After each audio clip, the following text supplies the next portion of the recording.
শুনুন, পুরুষ হওয়া কিন্তু অত সোজা নয়। একটু বড় হওয়ার পর হঠাৎ করেই বুঝে যায় খুব তাড়াতাড়ি বড় হতে হবে, কারণ পুরো সংসারের দায়িত্ব নিতে হবে। ঘর বানানোর জন্য পুরুষকে ঘর ছেড়ে বাইরে যেতে হয় বছরের পর বছর। মৃত্যুর আগে অবধি হয়তো কখনো পাকাপাকিভাবে বাড়ি ফেরাই হয় না। নির্বাক সৈনিকের মতো লড়ে যায়, বহুরূপীর মতো বিভিন্ন রূপে, কখনো দাদা, কখনো ভাই, কখনো বা স্বামী, কখনো বা বাবা। পুরুষকে কখনো আপনি কাঁদতে দেখবেন না, কারণ সে জানে কাঁদলে সান্ত্বনা দেওয়ার মতো কেউ তার পাশে নেই।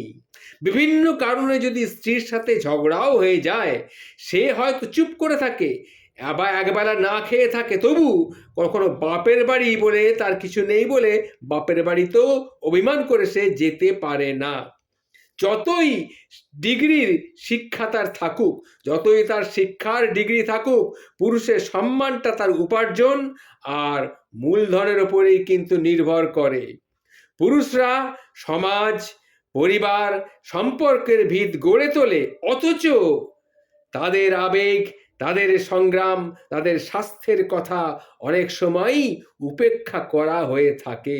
আজকের দিনে তাদের ত্যাগ, তাদের দায়িত্ব, তাদের ভালোবাসাকে তাই প্রত্যেকের উচিত সম্মান জানানো।